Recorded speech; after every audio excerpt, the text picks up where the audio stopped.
जयपुर से खबर आपको बता रहे हैं। डेपुटेशन पर आए 98 कर्मचारी नहीं छोड़ रहे मलाईदार एफएसओ की कुर्सी। लैब टेक्नीशियन, क्लर्क और फार्मासिस्ट बन बैठे हैं फूड सेफ्टी ऑफिसर। वर्षों से कुर्सी से चिपके बैठे हैं डेपुटेशनर धारी।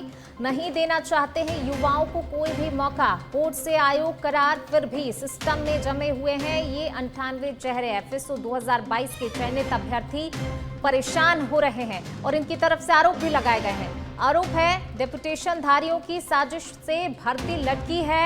मलाईदार पोस्ट छोड़ने को तैयार ही नहीं है ये। हर मोर्चे पर भर्ती में रोड़े डाले जा रहे हैं। योग्यता नहीं है लेकिन सिफारिश और पहुंच के दम पर कुर्सी पर कब्जा करने का आरोप है इन पर। 50,000 में से 200 युवाओं का भविष्य इसके चलते अधर में लटका हुआ है। डेपुटेशन धारियों की हठ धर्मिता हावी है। बेरोजगार यूनियन अध्यक्ष हनुमान किसान लगातार कर रहे हैं सरकार से इस दिशा में वार्ता और अब 14 अगस्त को कोर्ट से उम्मीद है।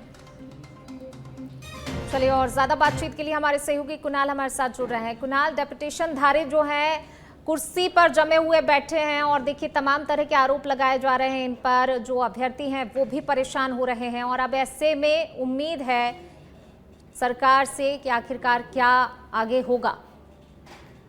भर्ती 2022 है। अगर हम खाद्य सुरक्षा विभाग की बात करें तो महत्वपूर्ण विभाग है और जिस तरह से मार्केट में मिलावट होती है उसको लेकर ये जो अधिकारी हैं वो काम करते हैं। लेकिन अभी वर्तमान स्थिति में ये है कि लैब टेक्नीशियन, क्लर्क और फार्मासिस्ट जो हैं वो फूड सेफ्टी ऑफिसर बने बैठे हैं और ये भर्ती सरकार ने 2022 में निकाली थी और 2022 में इन लोगों का अंतिम रूप से जो 200 लोग हैं, 50,000 लोगों ने ये भर्ती में जो है आवेदन किया था और पेपर दिया था और इसमें से 200 लोगों का सिलेक्शन हुआ था।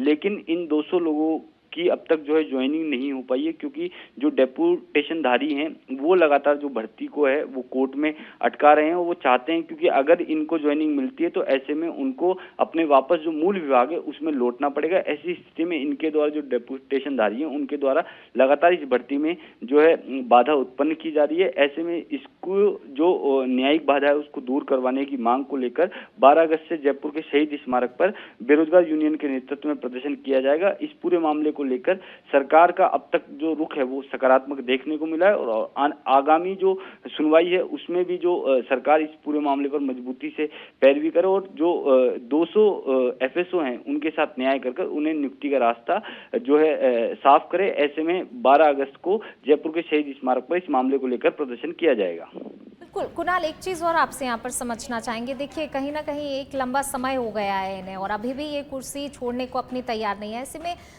सरकार जो है इन्हें हटा सकती है। सरकार के पास जो है कोई तो रास्ता होगा कि आखिरकार जो अभ्यर्थी हैं जो लंबे समय से परेशान हो रहे हैं उन्हें मौका देना चाहिए और जो लंबे समय से जमे हुए बैठे हैं उन्हें हटाया जाना चाहिए। कोई तो रास्ता होगा। क्यों इन्हें कोर्ट की तरफ जाना पड़ रहा है? क्यों कोर्ट का रुख करना पड़ रहा है? क्योंकि इस पूरे मामले में जब ये कुछ लोग हैं जो न्यायालय में चले गए थे और इस जो भर्ती को गलत करार दिया था, ऐसे में जब ये पूरा मामला जन सुनवाई में मुख्यमंत्री भजनलाल शर्मा के पास पहुंचा था तो उन्होंने ऐसे अधिकारियों पर कार्रवाई करने की बात भी कही थी।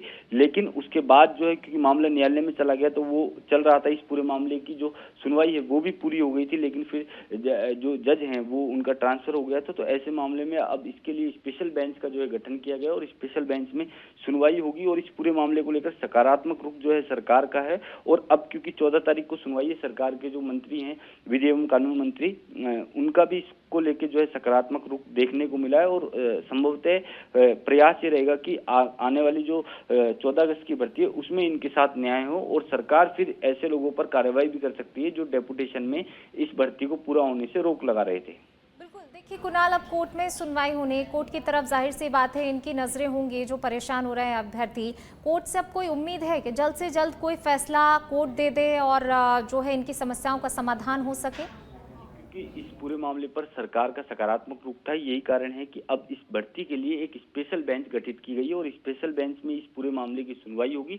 आने वाले 15 दिनों में जो इसका समाधान है वो जो भी समाधान होगा वो हो जाएगा क्योंकि स्पेशल बेंच का गठन जो है सरकार के निर्देश पर विशेष रूप से यहाँ पर किया गया है। तो कह सकते हैं कि आने वाले 15 दिन महत्वपूर्ण है और 15 दिनों में इस पूरी भर्ती का जो समाधान है वो होता हुआ नजर आ सकता है। शुक्रिया कुणाल आपका इस तमाम जानकारी को साझा करने के लिए। तो देखिए कोर्ट की तरफ नजरें हैं इनकी और उम्मीद है कि आखिरकार जब इतने समय से सरकार ने कहीं ना कहीं इनकी सुनवाई नहीं की, तो अब कोर्ट इनको जो इनकी समस्याएं हैं और लंबे समय से ये इंतजार भी कर रहे हैं, तो अब कोर्ट कहीं ना कहीं सही फैसला करे और कोर्ट की तरफ नजरें हैं, इंतजार भी है कोर्ट के फैसले पर।